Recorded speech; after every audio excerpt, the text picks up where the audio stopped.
बिस्मिल्लाहिर्रहमानिर्रहीम। अस्सलाम वालेकुम नाज़रीन, मैं हूं आपका होस्ट अहमद फवाद। आज तारीख है 4 दिसंबर और दिन है जुमेरात का। 4 खबरें आज की व्लॉग में आपके साथ शेयर करूंगा जी। पहली बड़ी ब्रेकिंग न्यूज़ तो ये है कि field marshal army chief Asim Munir साहब जो हैं वो पहुंचे हैं वज़ीर आज़म हाउस और वज़ीर आज़म शहबाज शरीफ से उनकी मुलाकात हुई है। मामला क्या है जी, नोटिफिकेशन के मामले के ऊपर क्या कोई डिस्कशन हुई है, कुछ तफसीलात आपके साथ शेयर करूंगा। दूसरी खबर यह है कि ये पैगाम इस चुनतखब हुकूमत को दिया गया है कि 5 बजे तक नोटिफिकेशन जो है वो जारी होना चाहिए। अगर नोटिफिकेशन जारी नहीं होता तो उस सूरत में क्या होगा, ये जो निज़ाम है ये लपेटा जा सकता है। और अगर नोटिफिकेशन जारी हो जाता है तो फिर उस सूरत में क्या होगा जी, उस सूरत में डंडा पीर जो है वो अपना काम करेगा। यानी कि दोनों सूरत हाल इस वक्त इस चुनतखब हुकूमत या नून लीग के लिए खतरनाक है जी। इस पर भी कुछ तफसीलात आपके साथ शेयर करूंगा जी। तीसरी इंपॉर्टेंट खबर आपके साथ ये शेयर करनी है जी कि तमाम कार्ड्स इस वक्त खत्म हो चुके हैं, ताकतवर हलकों के पास भी और नून लीग के पास भी। और इमरान खान साहब से एक तवक्को या उम्मीद लगाई हुई थी नून लीग और एस्टेब्लिशमेंट दोनों ने, लेकिन इमरान खान साहब का जो सख्त पैगाम आया है ना, और उसके ऊपर फिर फैसल वावडा ने भी जिस किस्म की लैंग्वेज यूज किया, उससे भी पता चलता है कि इनके एक और प्लान को बड़ा धचका पहुंचा है और अब इनके पास तमाम कार्ड्स खत्म हो गए हैं। इस पर भी कुछ तफसीलात आपके साथ शेयर करूंगा जी। 15 इस्तीफे इस सिस्टम से आ चुके हैं जी।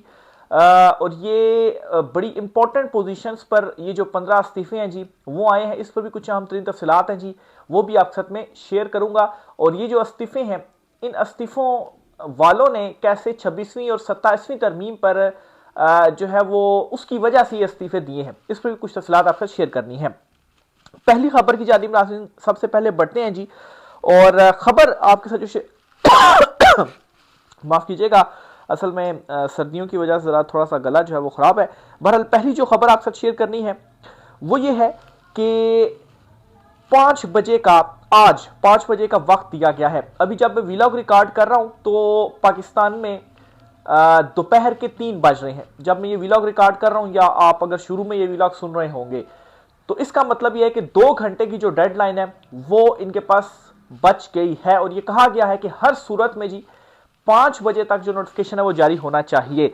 ये जी सदीक जान साहब हैं, सीनियर जर्नलिस्ट हैं, आप लोग जानते भी होंगे, उनको भी सुनते भी होंगे। उन्होंने ये बड़ा दावा किया और वो कहते हैं जी कि एक शख्सियत ने मुझे बताया कि हुकूमत आज शाम 5 बजे की डेडलाइन दे दी गई है, अगर नोटिफिकेशन ना किया तो, अगर आज नोटिफिकेशन ना हुआ तो फिर हुकूमत के लिए चीजें बहुत खराब होंगी। तो एक तो ये मैसेज पहुंचाया गया है।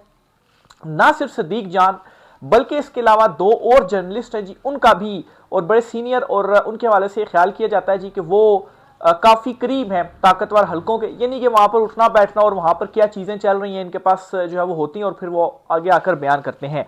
अच्छा, एक तो जी आपके साथ मैं शेयर करता चलूं जी, अबसार आलम जो है उन्होंने एक दावा किया और उसको असद तूर ने जो है वो आगे डिफाइन किया, और दूसरा अजमल जामी साहब जो है उनका।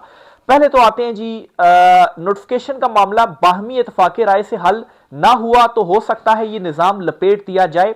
अबसार आलम का ये बयान छोटा नहीं है और ये बयान बगैर मालूमात के भी नहीं है। जो सब चल रहा है अच्छा नहीं है। एक तरफ सदीक जान का दावा जी कि 5 बजे का टाइम, दूसरी तरफ अबसार आलम साहब का दावा जी कि फिर निज़ाम जो है वो हो सकता है लपेट दिया जाए, और मालूमात की बुनियाद के ऊपर ये दावा किया गया है। और फिर इसी तरह से अजमल जामी क्या कहते हैं जी, वो कहते हैं ये नोटिफिकेशन जब आएगा तो खदशात ये हैं कि फिर डंडा पीर चलेगा।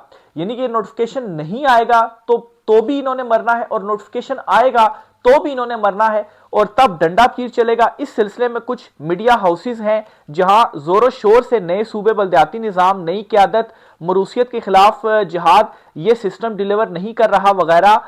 तो अगला मंजरनामा खौफनाक और भयानक है, और इसमें ये जो ताखीर हुई है ये आम ताखीर नहीं है। अब इन तीनों को कोट करने का मकसद आपके सामने ही है जी कि ज़ाहिर सी बात है, जब आप एक ज़राए से, या हम अपनी कुछ डिटेल्स आपके साथ शेयर करें तो उसके साथ अगर सपोर्टिंग में मजीद कुछ चीज़ें आ जाए ना, तो वो जो खबर है ना वो और मजबूत हो जाती है। तो ये 3 जगहों से जो बड़े दावे हैं जी वो आ गए हैं। इस चुनतखब हुकूमत के लिए दोनों तरफ अब मौत है, और इनको ये नजर आ रहा है, और इनके पास इस वक्त तमाम कार्ड्स भी खत्म हो गए हैं।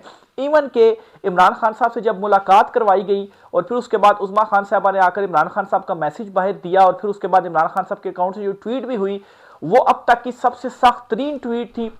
और ये ख्याल किया जा रहा था जी कि हो सकता है कि इमरान खान साहब जो हैं वो मौजूदा सूरत हाल को देखकर किसी एक साइड पर वो अगर बैठे या किसी एक तरफ वो होते हैं तो एस्टैब्लिशमेंट को या नून लीग जो है इनमें से मतलब किसी एक तरफ खान साहब जो है वो हो सकते हैं और दूसरे फ्रीक को हरा के तो इमरान खान साहब बाहर भी आ सकते हैं, इक़्तिदार में भी आ सकते हैं। लेकिन इमरान खान साहब ने अपने नजरिए के ऊपर बिल्कुल कॉम्प्रोमाइज नहीं किया। अवाम जो उनके साथ खड़ी हुई है ना, किसी को उसी चीज के ऊपर इमरान खान साहब डटे हुए और उन्होंने मजीद सख्त ट्वीट कर दी और ये क्लियर कर दिया इमरान खान साहब ने कि किसी किस्म की डील या लचक जो है वो किसी को नहीं देंगे। इस चीज पर, इस ट्वीट के ऊपर जो फैसल वावडा ने भी ट्वीट किया ना, तो गुस्सा ये था कि हो सकता है कि इस सूरत हाल में अगर इमरान खान जो है वो हमारे साथ थोड़ी सी लचक दिखा देते तो हम इस नून लीग को बताते कि ये देखिए इमरान खान को हमने थोड़ी सी वो की है, उनकी मुलाकात करवा दी और सूरत हाल देखकर इमरान खान जो है वो हमारी तरफ आ रहे हैं, तो अब आपकी खैरियत नहीं है तो इनको जो है वो हम दबा सकते हैं और नोटिफिकेशन जो है वो निकलवा सकते हैं, जो भी इस किस्म का मामला जो है वो चल रहे हैं। तो लेकिन इमरान खान साहब ने क्या किया जी, वो तो उसी चीज के ऊपर डटे हुए हैं। तो अब इनके लिए मसला ये बन गया है कि अगर ये नून लीग जो है वो नहीं बात मानती और इसी तरह से नोटिफिकेशन की चीजें ताखीर का शिकार रहती हैं, बल्कि राना सनाउल्लाह ने एक स्टेटमेंट दी है और वो ये कहते हैं जी मुझे नहीं पता जी नोटिफिकेशन के मामले पर क्या चल रहा है और ये तो वज़ीर-ए-आज़म हाउस देखता है, वो क्यों वहां पर क्या चीजें चल रही, कोई स्टेटमेंट उनकी तरफ से नहीं आई। ये राना सनाउल्लाह कह रही है, ये नहीं कि सीधी सीधी बात है कि वो अपनी जान छुड़वाना चाह रहे थे, भाई ये तो मसला बना हुआ, मैं इसके ऊपर क्या बोलूं, और फिर वो कहते हैं कि 3-4 दिन में हो सकता है आज ये नोटिफिकेशन मामला जो है वो हल हो जाए। तो इसका मतलब यही है जी कि गड़बड़ जो है वो जरूर मौजूद है। बहरहाल नून लीग भी ये समझ चुकी है कि अब दोनों चीजों में हमारे लिए जो है वो मौत इस तरह से है कि अगर हम कर देते हैं तो फिर डंडा पीर जो है वो हमें नहीं छोड़ेगा, और नहीं अगर हम करते हैं तो फिर भी ये दूसरी तरफ से पैगाम आ रहे हैं कि निज़ाम जो है वो लपेट दिया जाएगा। लेकिन वो ऑप्शन शायद नून लीग समझती है कि अगर उनके लिए ठीक इस तरह से होगा कि इमरान खान साहब जो हैं वो भी तो खड़े हुए हैं, तो फिर और भी ज्यादा मसाइल जो है वो ताकतवर हलकों के लिए क्रिएट हो जाएंगे जी कि इन्होंने तो सब कुछ ही जो है खत्म कर दिया है। तो बहरहाल जी ये इस वक्त एक सूरत हाल चल रही है। फिर इसके साथ ही जी एक और खबर जो आपके साथ शेयर करनी है वो है फील्ड मार्शल आसिम मुनीर साहब जो हैं वो पहुंचे हैं वज़ीर-ए-आज़म हाउस। अच्छा, इस हवाले से आपको बताता चलूं, एक तरफ तो ये मामला चल रहे हैं और दूसरी तरफ फील्ड मार्शल साहब जो है वो आज वज़ीर-ए-आज़म हाउस पहुंचे हैं। ये पिक्चर है आपके साथ मैं शेयर करना चाहता हूं, आपको दिखाना चाहता हूं। ये सामने प्राइम मिनिस्टर यानी कि वज़ीर-ए-आज़म शहबाज शरीफ बैठे हुए हैं, साथ उनके किर्गिस्तान के जो सदर हैं जो दौरा पाकिस्तान पर हैं वो बैठे हुए हैं, और इधर फिर आप साथ देखेंगे जी तो एक बैठे हुए हैं जी इसहाक डार बैठे हैं, और फिर उनके साथ जो है वो फील्ड मार्शल आसिम मुनीर जो हैं वो बैठे हुए हैं। तो जाहिर सी बात है ये बड़ी इंपॉर्टेंट मुलाकात है उनकी वज़ीर-ए-आज़म के साथ भी ऑफिशियली, तो इस वजह से ही ये सारी मुलाकात हो रही है। जो पिक्चर भी सामने आई किर्गिस्तान के सदर और वज़ीर-ए-आज़म शहबाज शरीफ की मुज़ाकरात और आपस में जो भी मामलात वगैरह हैं, लेकिन ये नोटिफिकेशन के तनाजुर में देखा जाए तो भी बहुत इंपॉर्टेंट मुलाकात है। इस इंपॉर्टेंट मुलाकात के अंदर यकीनी तौर पर ये जो डिस्कशन है जी वो नोटिफिकेशन से रिलेटेड कुछ ना कुछ जो है वो जरूर हुआ होगा जी कि करें ना करें या क्या जो मामलात वगैरह हैं। तो बहरहाल ये इंपॉर्टेंट जो एक मुलाकात है जी वो हुई है। फिर इसके साथ ही जी 15 जजिस के इस्तीफों का जो मामला है वो भी आपके साथ मैंने शेयर करना है जी। 2023 से लेकर 2025 के दौरान ये खबर आपसे शेयर कर रहा हूं जी, कम से कम 15 जजिस जो हैं ऐसे हैं जी जिन्होंने इस्तीफे दिए हैं। 15 जजिस ने इस्तीफे दिए हैं इस सिस्टम के ऊपर अदम एतमाद करते हुए, और ज्यादा जो इस्तीफे आए हैं ना जी वो 26वीं और 27वीं तरमीम की मंजूरी के बाद शुरू हुए सिलसिले, यानी कि ज्यादा सिलसिला 26वीं के बाद और 27वीं के बाद फिर कुछ जो इस्तीफे हैं जी वो आए हैं। अब एक इस्तीफा है वो आपके सामने मैं पढ़कर सुनाना चाहता हूं, और ये इस्तीफा अभी ही आया है, और ये जी सिविल जज लाहौर सैयद जहाजेब बुखारी हैं जी, उन्होंने अपने ओहदे से इस्तीफा दिया और 15 सफात पर मुश्तमिल उन्होंने इस्तीफा दिया है और पूरी चार्जशीट लगाई है। और ये जितने भी 15 इस्तीफे आए हैं ना ये कमो बेश इसी किस्म की ही जो वजूहात हैं उसकी वजह से आए हैं। जस्टिस मंसूर अली शाह साहब ने तो पूरा जो चार्जशीट लगाई है अपने इस्तीफे के अंदर, वो भी जब आई थी चीजें आपके साथ शेयर की हुई थी वो भी आपको मालूम है। बहरहाल ये जो इस्तीफा आया है वो आखिरी शख्स होगा जो मार्शल लॉ, डिक्टेटरशिप या गैर मुंतखब अफराद को अवामी मंशा पर मुसल्लत करने वाले सिस्टम का हिस्सा बने। तो 3 बातें इन्होंने कर दी हैं जी, मार्शल लॉ, डिक्टेटरशिप या गैर मुंतखब अफराद के अवामी मंशा पर मुसल्लत वाले सिस्टम का हिस्सा नहीं बनूंगा। यानी कि जो मौजूदा सिस्टम है इन तीनों में से कोई एक है, या तो मार्शल लॉ लगा हुआ है, या तो डिक्टेटरशिप है, या गैर मुंतखब लोग हैं जी जो अवाम की मर्जी के बगैर मुसल्लत हैं और इस सिस्टम का हिस्सा में नहीं बनता। जज साहब ने लिखा जी कि 26वीं और 27वीं तरमीम की वजह से ओहदे से इस्तीफा दे रहा हूं, हालिया इस्तीफों ने मुझे भी इस्तीफा देने पर मजबूर कर दिया वो आखिरी शख्स होगा जो मार्शल आर्ट हिस्सा बनेगा।